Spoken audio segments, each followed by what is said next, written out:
gearing towards my last third of this talk. I know Omar wanted me to finish. We started late, but Omar wanted me to finish around 11:15.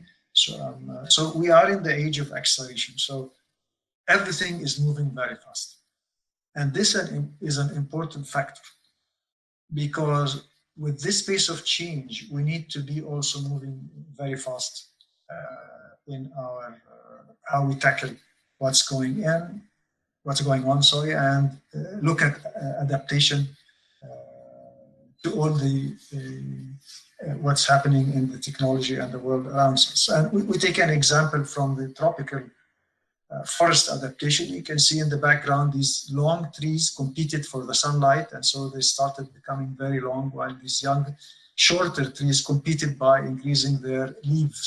So they have wider leaves, but they are shorter, and these have smaller leaves, but are longer. And these are the tropical forest adaptations, natural selection. The same with the desert. You have no leaves, and you have a body containing all the water and spikes. Not only that, but it adapts according to the season and the amount of rain. So if you have much more rain, you will have flowers. If you have no rain, you will have this type of adaptation. It's very important because we have Wadi al-Khitan in Egypt. This was basically a lake connected to the sea, and then it dried. And if you don't move fast and adapt like these waves, you get stuck, and you get stuck in the desert. And with this fast acceleration, then we need to adapt fast. And we have seen how something like Uber plus the freelance drivers here competed with taxis. And this was a troubling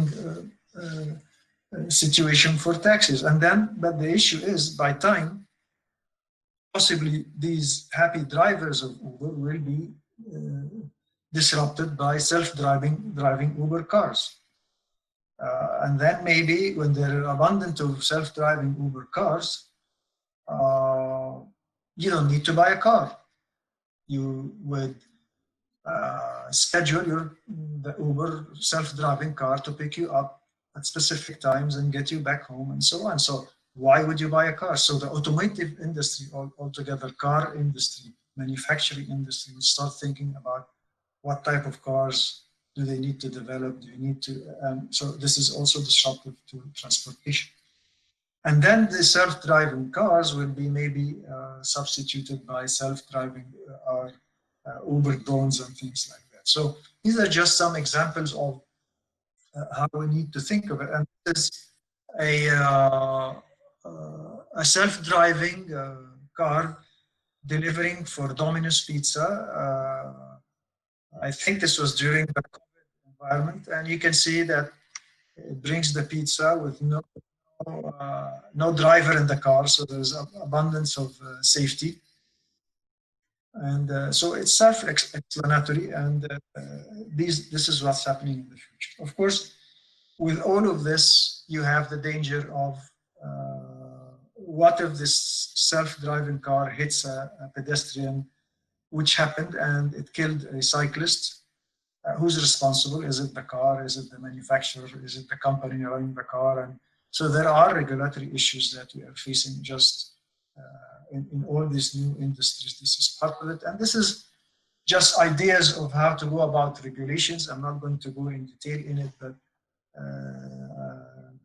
Ben Grossman suggests that if we go to transparency, accountability, and let people do their work, but be audited very strictly, rather than going through the red tapes of bureaucracy, and which takes a lot of time.